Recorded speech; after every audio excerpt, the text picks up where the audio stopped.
when we lost our jobs in 2009. So all of the income went away. And then it was almost like I felt like the rug was pulled from under us. We were going to lose our house. We lost a car. We had to file bankruptcy. And it was like everything was stripped down to nothing. Right. We pulled the girls out of gymnastics. We couldn't afford daycare. Like we literally went from how were we making both over $100,000 a piece to now we have nothing. Right. And so it was super humbling. And I just remember feeling like, you know, there was no way out. And how did we get ourselves here? And we put too many eggs in one basket, both working for the same company.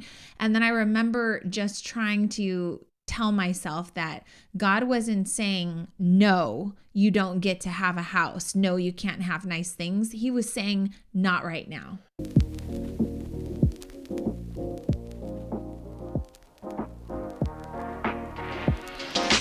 Hey guys, welcome back to the Push Podcast. I am Janelle Copeland. And I'm Edward Copeland in the house and a place to be. I don't know why I feel like rapping. Do you Probably even have gold chain skills? Can people see that? Oh my I'm so God. happy about it. Okay, here's my what in the world. I was in downtown LA the other day with a friend, and I asked Eddie, do you need anything? And he said, yeah, I need a gold chain. And I was like, a gold chain? Who do you think you are? Alex Toussaint from Peloton, right? If you guys don't have a Peloton, but Alex Toussaint's our favorite instructor, and he rides, and his chain is always like rocking back and forth, It is right? hypnotizing. And it is, but you know, he's a bike instructor and you are a professional. He's a professional. He is absolutely a professional. He's an athlete. The point is you told me when I was with Marcella, I want a gold chain. And I was like, what do you want? Like an Alex Toussaint gold chain? And you were like, nah, I'm just kidding. So that was it. It stopped there. It was dead. You didn't say anything else. Because of your reaction. We have a jeweler that we've been going to for 18 years. I've been going to them for probably 20. And so I could have easily went by, right? But, you know, you said no. So that was the end of it. It was dead. So then we went, in the previous episode, we told you guys we went and spent the weekend in Las Vegas with some friends. And Chris Hart, he says... what did he say? Oh, he sent a video saying he was excited to see us. Right. And you were like, see, honey, Chris Hart has a gold chain. And Chris Hart's response was, every successful man needs a short gold chain, right? That's the style. And he goes, yeah, but my wife won't let me shine bright. My wife is trying to dim my light. My wife, this and that. And I was so offended. I was like, first of all, so then Chris came for me though. And he was like, oh, Janelle, that's so messed up. You know, why won't you let Eddie live his life? This and that. And I was like, first of all, block my shine, this is like the first time I'm actually really understanding that my husband wants a gold chain like it's the 90s, right? And we love the 90s. And I was like, wait, is this real? And so he proceeds to basically like blame it on me that I'm dimming his shine because I won't let him get. No, you cannot yet. So anyways, we spent, you know, the weekend in Vegas, and the whole time Chris Hart was talking about Eddie didn't have a chain and this and that. And I was like, this is ridiculous. I can't even understand what's happening right now. So today we get back from Vegas, back from Dallas. Where do you think I went today? First thing I did, I got up 10:30 in the morning, went to our jeweler in downtown LA, and I spent 4 hours picking out a gold chain for my husband. And he's wearing the gold chain now. I want to post a picture of this.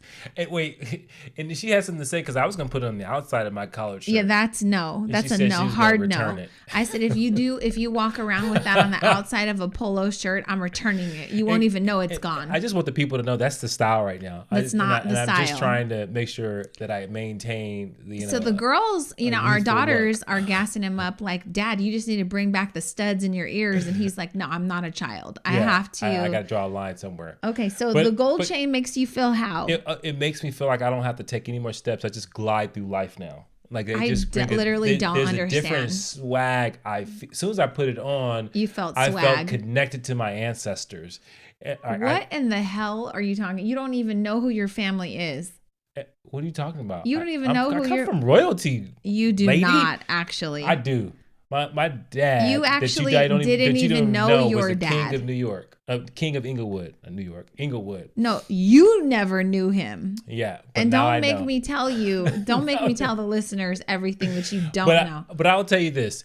Damn royalty. Are you crazy? When I told my wife about the gold chain, I could hear in her voice the disapproval. And so that is what made me back off. I was like, the way you said it, give me a gold chain. I was like what? Like a 5-inch rope chain? Like, do you think you're Run DMC? If I wanted that, I mean, hustling's in my body, honey. God, you're just trying to take. Do you hear this? Like, you're even speaking differently. But no. So yes, speaking of gold chains, right? It's a thing of value that holds value to a certain extent, right? And it's jewelry. It's appropriate for the conversation we're going to have for today. Okay.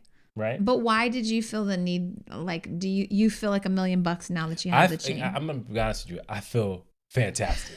I feel fucking amazing with the gold chain on. Did you just drop the F-bomb on the Push podcast? I feel like you're like a whole new man right now. I feel like I may slap somebody just because they got. Don't slap me because I will send you straight to jail. Straight to jail. No, but now I feel like, okay, this is me. This is like, I deserve also, gold. It's worthy of stating that you've been watching too much Snowfall and Power. So I think that you think that you are now a drug dealer. I wonder if your regional vice president of your current career understands that you think you're a drug dealer now. Hey, you know what? It's just hustling, Y'all need to help me. So I may have watched on an airplane an entire season of Snowfall. I may have watched too much drug. Can I just tell you? You think you're Franklin Saint? Yeah, those shows are fantastic. I agree with you. I'm even now. I got what in the world? Right. I tried to help my wife out. Right. I give her like a personal development book, and it was the 21 lessons from Ricky Ross. Freeway Rick Ross, right? Who is one of the biggest drug dealers of all time. And she said, "Nah, I'm good." I was like, "You don't understand." No, what happened was you slid me a book on the airplane because I forgot my book. And you said, "Here, I got a book for you." And you handed it to me. And I said, "Is this the drug dealer?" And you go, "Yeah." I said, "I'm good." And you said, "How do you know you're good?" And I was like, what kind of question is that? I don't want to read that book. He literally said, "How do you know you don't want to read that book?" I was like, who asks questions like this? I'm just telling you, I'm good. Thank you so much. So anyways, fast forward. You have your gold chain now. Yeah. And I will say that it was an investment. Right. And I gave it to you, told you how much it was. Card. Made me feel, I love you too. Because I wanted you to know that it's of value. I want you to take care of it. And then I said, and if you lose it in the Atlantic Ocean while we're on vacation, it's coming out of your bank account too, bro. So, but here's the thing for people. I was raised in a household where money was not an abundant thing, right? And that's what we're talking about today. Most of the things that I had, if not all the things, I had to work for it, right? Mm-hmm. So whether it be my first Nintendo, I sold newspapers for the Daily Breeze in Inglewood, door to door. If it was my clothes in high school, I sold peanuts in front of Target, Kmart. I wish I was in front of Target. I probably would have sold out faster. So I have learned, and the girls have kind of know this about me, and you do too. I take care of the stuff I have, right? Mm-hmm. Like I treat it really well. I don't leave stuff in the living room. So if I have a new iPad, that comes with me on my bedside, so I can keep an eye on it. Right? You're also very greedy with your stuff. Greedy is not the right word. Stingy. I'm not. No, that's not right word. Protective. I am like, this is mine. Scarcity mindset. No, I just want to take care. I don't like when the things happen that should not have happened. When people like break stuff that I give them. So all that to be said, like I will treat this like all the other things I have with great care, with understanding. Like I will take care of it. It will not leave my neck. The thing that was funny to me was I told you how much it cost and you got really sentimental and you said, "I've never had anything this nice." Right. And so I want people to understand that that's the point of this conversation. It's not about a stupid gold chain. It's about like when you are able to purchase something nice for yourself, it sits different. Right. It hits you different, right?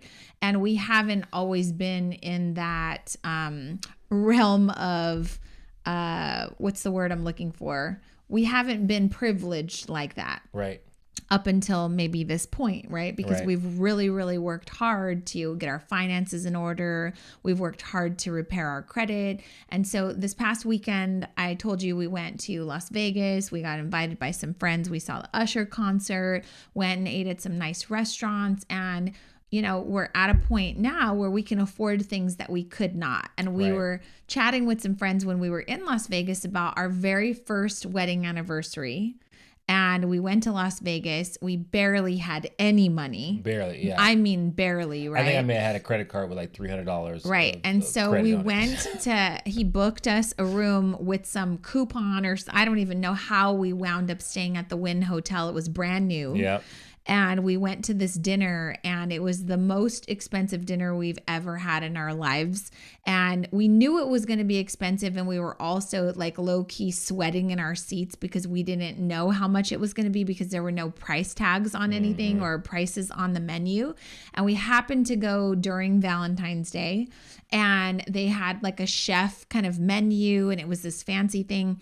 And with every course, which there were 7 courses, with every course, they served a wine pairing, and we were just kind of like drinking it. Like, okay, how are we going to pay for this? That's how badly and like to the we point didn't we have were the like money. Giggling to ourselves, saying, "Oh my god!" And we were too embarrassed to ask the waiter, like, "Hey, how much is this actually going to cost?" Because we don't know if we can afford it, right? Right. Can I just pause? Sure. When you're in places like that where we definitely did not belong or fit in. You feel like you don't. I would say you feel like you don't belong. You feel like it's too high society for you. For whatever reason, why do you think the employees are a part of that? Like you don't think like you think the employees are part of the high society, right? When in fact they're probably just as broke as you are. Oh yeah, because he's a server, right? And so you're embarrassed. Like that's the person you probably want to come to and say, "Bro, how much is this?" Right. Well, at some point we did, because legit, you guys, we were starting to feel a little buzzed, and we were just like drinking our problems away because we legit did not know how we were going to pay for that. Right. And so I want to say we might have paid for it with 2 credit cards because the bill came out, it was about $700. We didn't pay with 2 credit cards, but we found a way. Okay, well, it was like, we're going to give him this card, and there's a really good chance for that meal. Right. There's a really good chance that he's going to come back and say that it was declined, right? And so the thing is like we were young parents, we had 3 children, we were, we had a mortgage that was $5,000. We were like home broke, we had a nice home, but we were just barely making it by. Right. And I remember when I booked it, I was thinking to myself, okay, I want to do something really nice for my wife. And in fact, if you remember, it wasn't for our anniversary. It was for Valentine's Day. Because we didn't celebrate our anniversary. Right, because our anniversary kind of was just like January. Yeah, it was in January, and we didn't really do anything. And it probably was financially we didn't do anything, right? Absolutely. And so I found like this coupon, and I found I was like, oh my God, this is the win. It was a panoramic room. So I was like, this will be amazing. And this was at a time, quite honestly, in our marriage where I was constantly trying to like impress you. Like I was trying to even overextend myself to right. treat my wife nice, right? And this was at a point in our marriage where, quite honestly, I was like, we're going to be divorced within 2 years because he's spending our money on stuff that we can't afford. Right. So there was a lot of anxiety between both of us. Like, you're trying to make me happy, but I see the bank balances, and I was just like, what are you doing? So it was causing more anger than it was appreciation. So we were at a really bad place. And this is like year 1, right? And so those first few years were really rocky financially. And then I think it got worse because we started to make more money, but our expenses started to increase because we had a really poor mindset around money. We both grew up with, less than. We both grew up with scarcity and, just a terrible money mindset. And so we were the type of people that when we did come into some money, it was like, well, we deserve to be able to take a vacation. You know, our kids they deserve the to be able to go to gymnastics or whatever. So the moment we would make more money, we would spend it because we were like, we deserve this. Yeah, and it was so poor looking back. And we also went into it thinking, well, credit cards are spending power. Right. And so because I had perfect credit at the time. Credit, you have money. Right. And so you would, and so what we found ourselves in was a tremendous amount of credit card debt, a tremendous amount. In fact, we charged our wedding rings. Right. We charged our wedding. Everything. We charged our honeymoon. And then we got to a place where like we had maxed out even our high paying jobs. So, we're making over 6 figures between the both of us. And now we have monthly bills that exceeded that. Right. Right. And so we're constantly moving. When you get to a place when you're trying to move bills around from a standpoint like, oh, I could be a little late for this. So then when I get paid, I can pay for it. And before you know it, at some point the shit will hit the fan. Right. And then in 2009, when, the economy crashed and we were part of that, we lost our jobs, all these things happened. And that's when it just all came to a forefront. And it was almost like a blessing because if that did not have happened, if the economy didn't crash and we didn't lose our jobs, I don't know how long we would have been trying to maneuver money. And I built up this shame of like, it's my responsibility to take care of this and I have to find a way to do it. And so every time that I did not have any solutions, I wouldn't tell her I didn't have any solutions. I would just try to find a way to move more money around. Right. And so that over time, you build up this like, and then every time we would talk about money, it would trigger me because I was in shame. Right. And so like I said in the first push podcast, like, I didn't get to a place of being vulnerable and turning to her and saying, hey, I don't know how to do this. Right. And I don't know how to make, this go away or improve it. And it was to the point where like I would come home and if the gardener was here, he'd be like, hey, you're 3 months behind on your gardening bill. And I would literally see red and this rage would come over me and immediately I would be angry with you. Like, why did we go to dinner twice last week when the freaking gardener hasn't been paid in 3 months? And then you'd tell me something like, oh, I haven't seen him. Well, you don't know his address. You don't know that this bill comes every month. Like it would just cause so much frustration and like so many arguments. And so I say all this to let you know that now I pay the gardener 3 months ahead. to let you know that today we're going to be talking to you about money and some of the struggles that we've had. And we're going to give you 6 tips that will help you hopefully have a better relationship with money so that, if you want to buy a gold chain or take your wife to dinner or do something, you can do it with ease and not have this financial burden because it plagued our marriage for many, many years. And what happened was when we lost our jobs in 2009, so all of the income went away. And then it was almost like I felt like the rug was pulled from under us. We were going to lose our house. We lost a car. We had to file bankruptcy.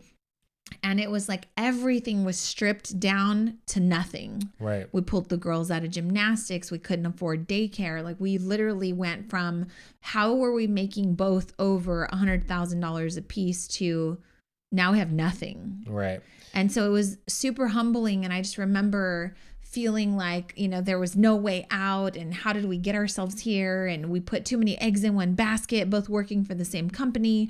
And then I remember just trying to tell myself that God wasn't saying, no, you don't get to have a house. No, you can't have nice things. He was saying, not right now. But also, I think the stress, to me, there was a relief. Right. There was a sense of like, a lot of times when you think you have options and you think you have solutions and you really don't. Right. At some point, you got to just stop whatever you're doing. That was created for us. Right? So for me, though, it was never relief. No, but what I mean by relief for me, what I'm saying is that it was, this is the reality. Like you have to accept this. And once I had accepted, okay, we've got to file bankruptcy, we've got to change our lifestyle, then it was like this, right? Because the vulnerability was created for me, like it was like, here, you got to be vulnerable now. Now you got to walk into the bankruptcy office. You got to go file the paperwork of saying, hey, I've overextended myself. Right. Government, please let me out. Right. Right. And then when you do that, like that is the most, self-embarrassing thing, because I'm not a big person that I'm not embarrassed by other people. It's humiliating for yourself. Yeah, you let yourself down for the certain standards that you set for yourself. So speaking of standards, though, when I say it wasn't a relief for me, it was because I grew up in a household where my parents did have financial trouble and they did file bankruptcy not once but twice, and I did see us overextend ourselves. And so I felt like the biggest failure, because from the moment that I knew what credit was, I was working really hard, and this is pre-internet, right? But when I was 18, I was working really hard to make sure that I had good credit, and I didn't go through that. And so from 18, I just continued to build and build and build my credit. Like I was very obsessed with my FICO score at 20 years old. And when I was 20 years old, I was making good money working for AT&T. And I remember people telling me that were older, you need to invest in your 401k. So I did all of that stuff, had even bigger credit, was getting bigger lines of credit. So much to the tune of I got approved for $200,000 to buy a condo when I was like 20 or 21 by myself. And then I was like, God, do I buy a house? I was making all this money. And so having good credit was very important to me. Right. And so fast forward, we're 30 now. And, we're about to lose our house. My credit score is completely non-existent now. I felt the lowest I'd ever felt in my life. Yeah, and that explains... Because my identity was wrapped around the fact that, yes, we were in debt, but I also had $100,000 credit line, you know? Yeah, and that's stupid. Yeah, like and to for know me, that you had all this debt, but you're Right. still feeling some type of way. Like I still feel superior because I have all of this credit that's available. Right. Well, the problem was I had spent the credit, right? Right. So it's still bad. Yeah, and I didn't know anything about a FICO score. When I had my first credit card, I was like, they give you money? Right. And then you only have to make little bitty payments back? Right. And in that concept, that I didn't have that financial conversation with anyone about, hey, this is a credit card. This is how you use a credit card. This is what credit can lead to as far as buying a home or maybe leveraging for starting a business. Like I didn't know any of that stuff. Well, when we got married, your credit was so bad. Like I was 26, you were 27, that I qualified for our house by myself for $600,000 better than we qualified together because he brought me down. Yep. And that was hard, I can imagine, for your ego, but it also was upsetting to me that I was inheriting like your bad credit because it was such a big deal to me. And it was in my bad credit was like stupid stuff, like not paying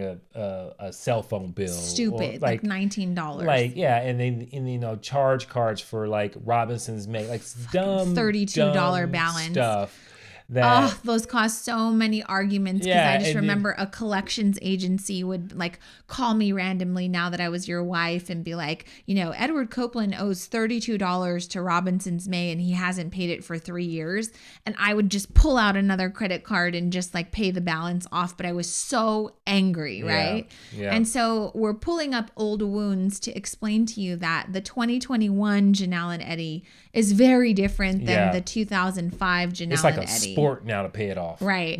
And so we say all of this to help you understand that if you are going through a financial crisis right now and you're feeling shame, maybe you're in debt, maybe you've never had a great relationship with money, maybe you've recently filed bankruptcy, maybe you've recently lost your job. We have been through all of that and then some over the past 17 years. And if you don't think you have enough money. Like I think that scarcity. That scarcity is big. Yeah. So here are the 6 things that we think can help you like drastically change your life around money. And number 1, it starts with your money mindset. So ask yourself, like, what did your parents instill in you or teach you about money? Because for us, we realized it was when you get money, you got to spend it because you earn it, you work hard, you deserve it. So basically go screw it off. Yeah. And it was like survival. Right. There's only enough to make it. And when you make it, that's a good thing. Right. And tons of scarcity. Yeah. And so when you and that's the dangerous thing when you think about like survival, right? When you think about I'm making enough to make ends meet, and then there's nothing else extra, right? There's no, and then you get to this place where you even, I just did it right now, where you use the language of extra. Like when it comes to money, there's no such thing as extra. Right. Like and you realize that when you have a business, because you are taxed on extra, right? And when you're taxed on profit. And so knowing what to do with those things are important. So for me, my mindset had gone from like survival to shame, because I, of all the difficulties of managing money, that I was trying to find an unlock for it. Right. And I remember we were at a conference, and this whole idea, thank you, Brene Brown, for releasing the thing. But this shame thing, I was like, I got to confront it. And so I think I went up to you and I was just say, hey, I'm not good at money. And I need your help because I don't know how to do this, and I need to get better at it. I'm working on it, but I'm not good at it. And it was so freeing for me on that. And that fixed my mindset. And then I started looking for, how do I get better at it? Yeah, right? And which meant learn through books, right? Learn through YouTube, right? And so ask questions. I picked up, and we went through Dave Ramsey, and I was like, it doesn't really speak to me. It makes me feel poor, right? And it's because he's like, save everything. You got this pen cap, save the ink, and so, and I'm not knocking him, but for me, it wasn't for me. But then I ran into, and I'm not plugging this person, I'm just saying what helped my mindset. I ran into Ramit Sethi, right? And he wrote a book on how I would teach you how to be rich. And it was something in that he made it a game. He made it like it was like you're using your finances and you're creating systems and you're using it. And I was like, that speaks to me because it makes me feel active. Right. It makes me feel like I'm in some type of control. And that's what I was looking for, right? And so whether it be his automation techniques or his, just advice overall, I used what was in that book, and I was like, here's what we're going to do, right? And so a lot of things we're going to talk about as well was some of the things that I was like, okay, that's what I pulled from this. And it just unlocked my capabilities to talk about money, and also put me in this place where I felt like I was doing something instead of just reacting to what we didn't have. Yeah, so I think that's the first step, is just ask yourself, are you freaking good at money? Right. Like, what's the relationship that you have with money? Where did it come from? A lot of times you would have learned about money from your parents or from whoever raised you. And just ask yourself, like, what's my relationship? Is it good? And can I continue this way and live the life that I want to live? And then we get into number 2, which is set specific goals. So I just say, any book that you read, any financial book, it's going to say you got to save $1,000. Right. So that should be your first thing. I mean, definitely cut out your Starbucks, cut out little things here and there that you're wasting that are frivolous. I see so many women getting, not only are they getting their lashes done, they're getting their nails done, and manicures and pedicures these days are like $75 to $100 every week or two. Your lashes, I know those set you back a ton. We get our hair colored. We do so many things for beauty. But I just want to say it feels so much more freeing when you have financial freedom to be able to have money in the bank in case of an emergency than walk around with lashes. Like, get some cheap lashes from Walmart, put them on daily. If you can't afford a $200 lash bill for upkeep on lash extensions, like little things that we spend money on, I think that, you can easily save $1,000. You will feel so rewarded once you achieve one little milestone. Yeah. And I think that when you have something like you're working towards something, or you have something to look forward to, I mean, even if it's like, I'm going to save this amount of money to do this thing, I think is a powerful motivator, and it keeps you focused. Right. So and it kind of bleeds into number 3, which is create a plan for your finances. So when you did, get vulnerable, part of being vulnerable and fixing the shame that you have and fixing the mindset that you have and learning was you got to talk to people, to people who might be better at money, right? And just see what they have to say. And I remember you being a leader at your job, you had an interaction with an employee. This is someone that reported to you, and you were like, yeah, I'm working on getting better at finances. And this guy said, oh man, it's like a game. You got to realize every dollar has a job. And I don't know, that stuck with you. And you were like, I was like, oh my God, my dollars. Tell me more. My dollars don't have jobs. Right. But that was so vulnerable of you for you to take that and say, how can I make that real in my life? And he gave you some suggestions, and that became a mantra for our household. Yeah. And I'll tell you this, like, shame is one of those things that it's like a force field. It's like an illusion of a force field where you're thinking you're keeping yourself safe, because that's what it is. It's a mechanism to keep yourself safe. But what you're also doing is you're preventing anything new to come in. Right. So even if I read a book about money, because I was covered in shame, nothing was penetrating because my ego was like protecting myself. Right. You're not just protecting yourself from, like, my interactions with you, but I'm also like removing the ability for any new information to help me. And so as soon as I got vulnerable, all of a sudden, all these things became impactful and they became relevant. And so when that person said that, I was like, holy shit. My dollars don't have jobs. My dollars don't have jobs. If I just give them a job, then now like 10% of my check goes to this, 10%, like you start to say, okay, this is where this is going to go. And before you know it, you have a system that you can say, oh, wow, this is actually giving me allocations. I'm actually automated, so I don't even look at it, right? And I know this is the money I can look at. This is the money I can't look at, right? And all of a sudden, you have the system that's really starting to build wealth and freedom.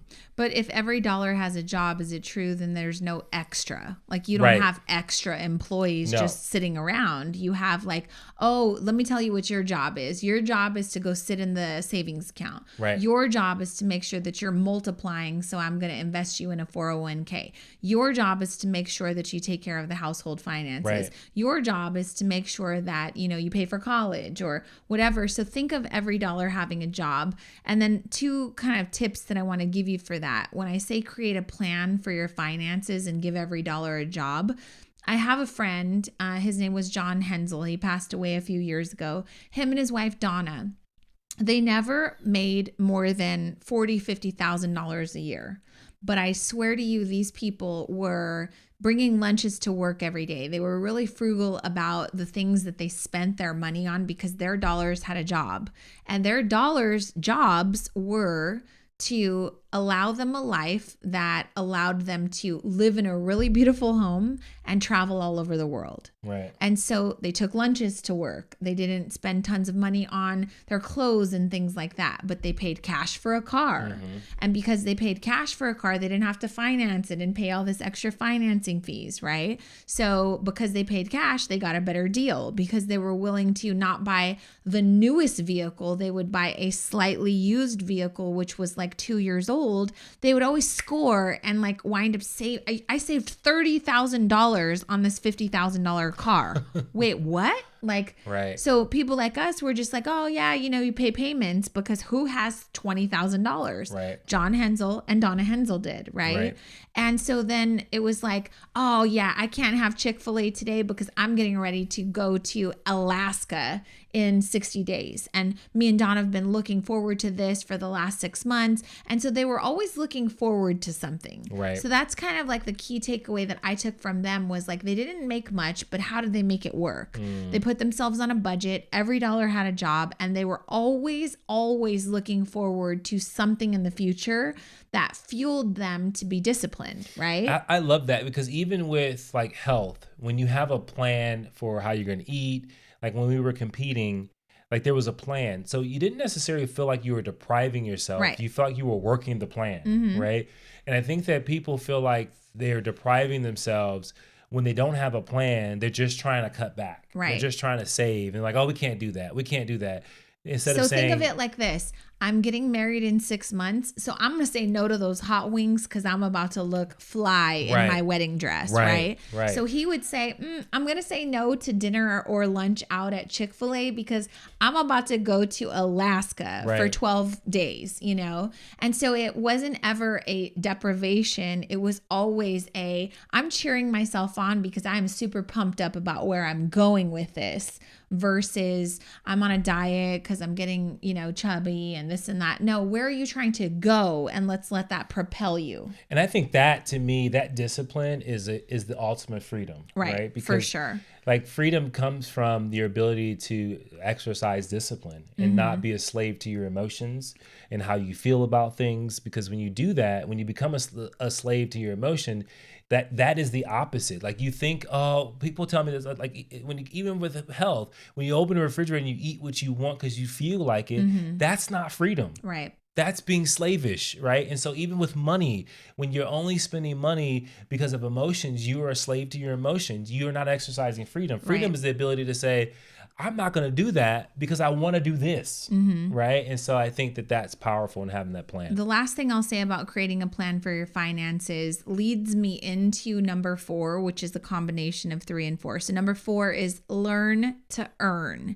And I want to say that creating a plan for your finances that will also help you learn to earn is contributing to the max of your 401k or employee stock purchase plans. Right.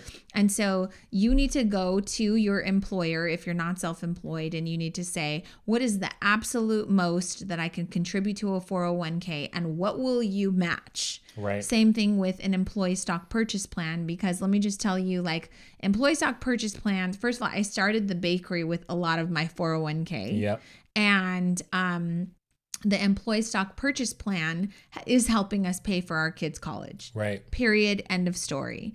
Part of number 4, learn to earn, I want to add in parentheses, not just cut. Because so many people, Dave Ramsey, Susie Orman, they're going to tell you that you have to go in and just trim, right?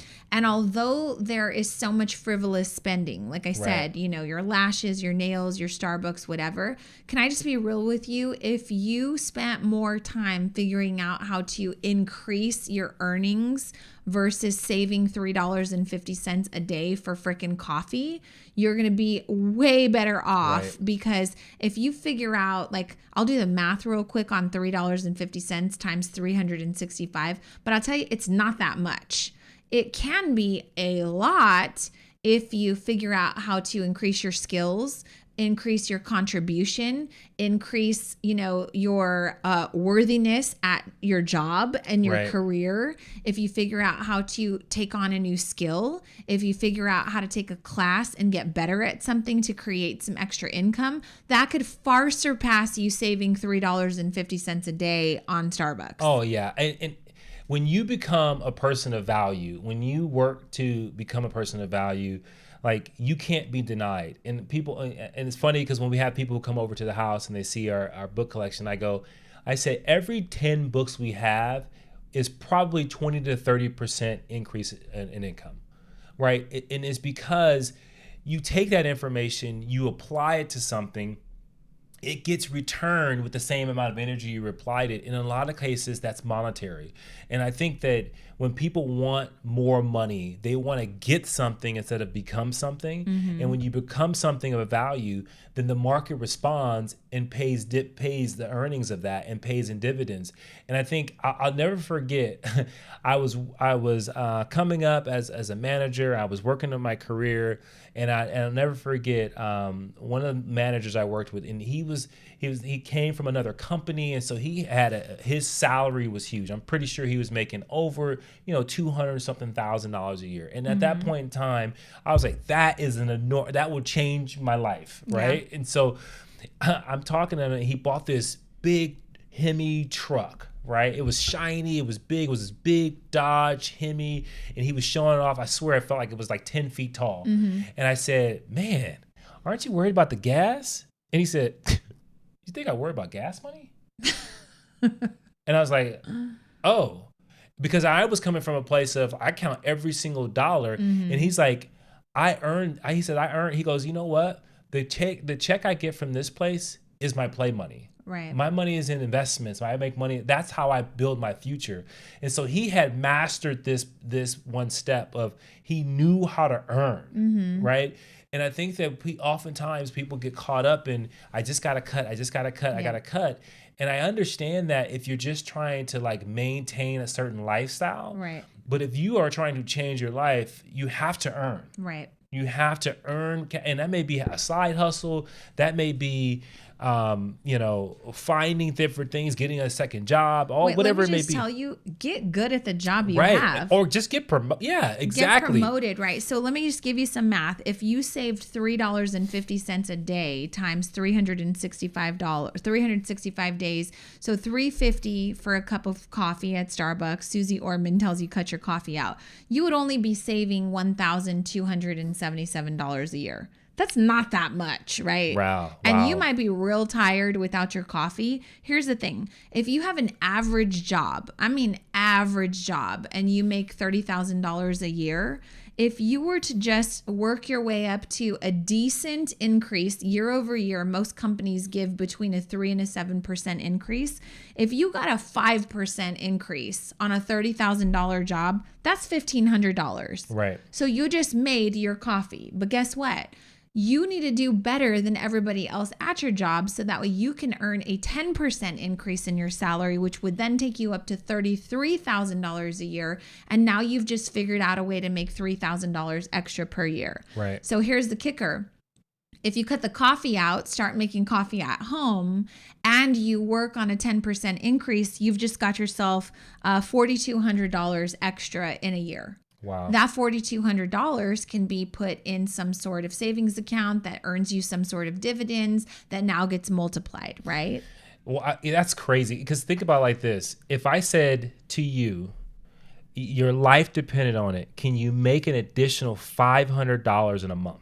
Absolutely. I'm selling old jeans. I'm selling dishes. I'm selling things from my home, because the reality is if you don't have a side hustle, if you are not running a business, you're not self-employed, you probably have a lot of time on your hands, right? Yeah. So you sleep 8 hours a day. You go to work 8 hours a day. Let's say you commute 2 hours a day. You still have an extra 6 hours. What are you doing? Are you watching TV? If you are, start an eBay account, a Craigslist, a Poshmark, some sort of account. Sell your shit. I saw Gary Vaynerchuk go to a yard sale, and he was showing people how to make money, right? And so he goes to the yard sale and he finds things in the yard sale, takes a picture, takes it to one of those sites, basically doubles the price for it, and sells it. And he was like, this is how, if you want to hustle, this is how you hustle, because there's always diamonds in the rough.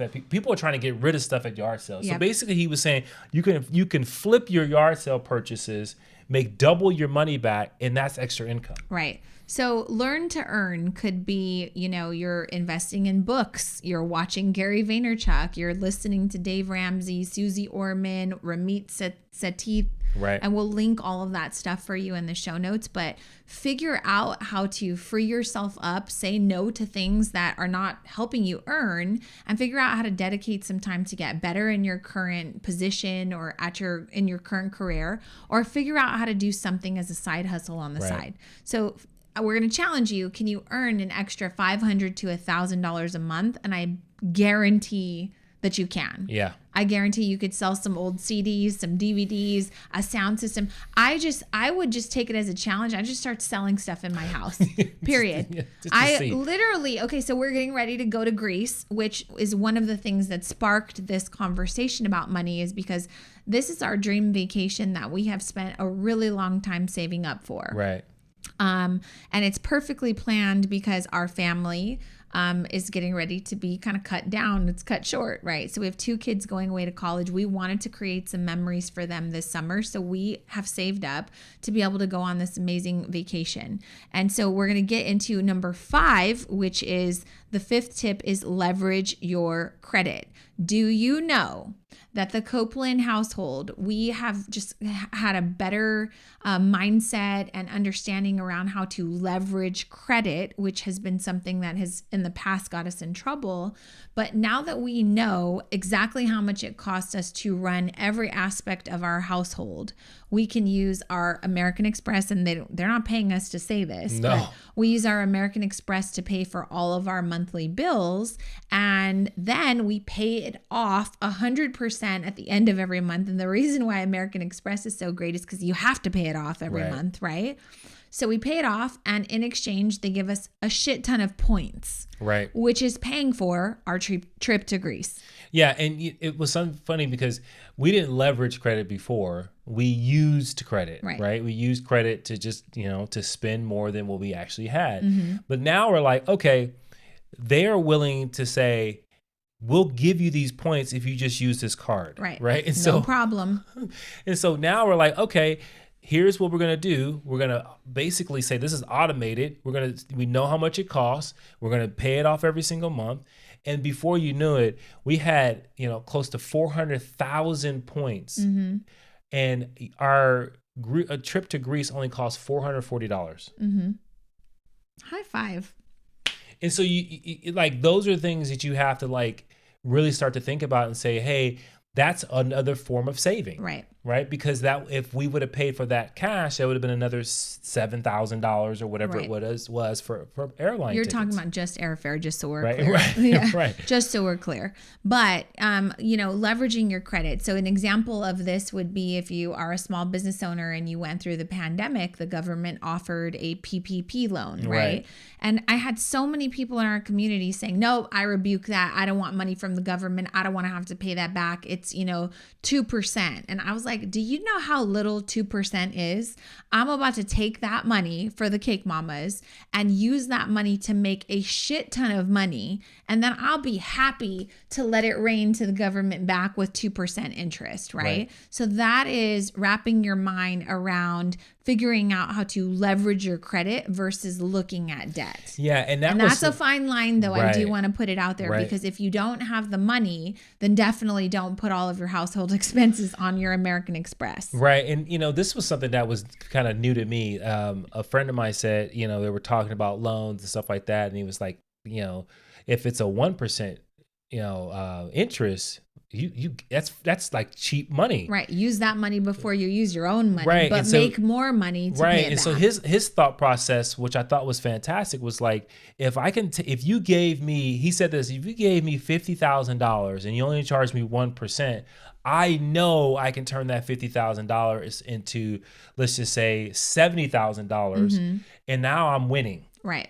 Because now I'm looking at a profit of $20,000 minus the 1%. Right. And so that it made me think like, oh wow, this is how stock market. No, this is how people like with wealth understand credit, and they're always looking for credit. If you watch any large organization, they don't use cash to expand. Mm-hmm. They use credit because they know they're going to make more than what the interest is in the returns. And so if I have a credit line of 5% or 9%, let's say I go a little bit high, but my expected returns on this investment is 22, 25%, mm-hmm. I know I'm making a good 7, 8, 10% in return above the actual interest rate. So now I'm winning. Right. But that mindset is a shift because you have to have, like, back to I think it was number 3 you have to have a plan. Mm-hmm. And that plan has to be, okay, this is what we're going to do to actually increase revenues so that we can take advantage of. Learn to earn. Right.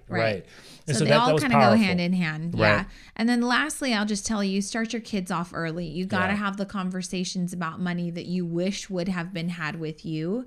For us, we, started Jasmine's credit when she was 18. We signed her up for a credit card. Well, we put her on our credit card so that she was building credit and didn't even know about it. Now, that could be real shady because in the hood, that works in a different way. Y'all got like cell phone bills and water bills under your kids' names. That's not what we're saying at all. No. We're saying set them up to win. And so, lastly, in closing, because we use our American Express so much, we are platinum American Express card holders. And we were traveling this weekend, went into the American Express lounge, which is something we haven't been taking advantage of. And I'll just tell you, it's a whole nother world.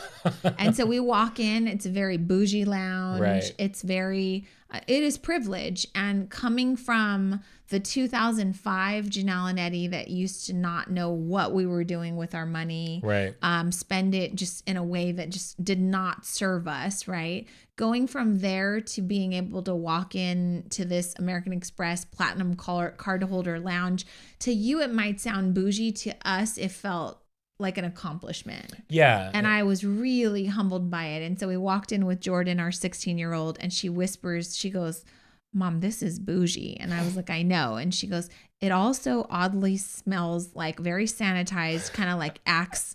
What is it? The Axe body spray? I said, no, it doesn't smell like Axe body spray. It smells very much like success and good credit. So get used to it and get on this level. And I thought it was just a beautiful moment, because part of creating wealth and part of, having financial freedom for us means educating our kids and showing them what good credit and what wealth can give you, right? Mm-hmm. It gives you opportunities, right? Right. And so here we are in this lounge, and I was like, you need to make sure that you're paying attention to your credit so that way you can be surrounded by things like this, because we earned the right to be in here. This is not a privilege that's like given to you. We earned the right to have good credit. And it just made me emotional knowing how in the beginning of the episode I talked about how important good credit was. And I just felt like, God, we finally did something right. Yeah. And I felt like so belong. There's your gold chain. I paid for that with American Express. I'm going to pay that shit off at the end of the month. But I felt, and we belong there, and you belong there too. Yeah, and that's a big thing is like understanding that you belong there. You may have to get your mindset right. Mm-hmm. You may have to get and here, let me get you something straight. The folks that were in that centurium room, I don't keep saying it. Centurium. They were working. Right. They were earning. They were not chilling with sunglasses on, they weren't just on the phone. No, people had their computers out. Yeah.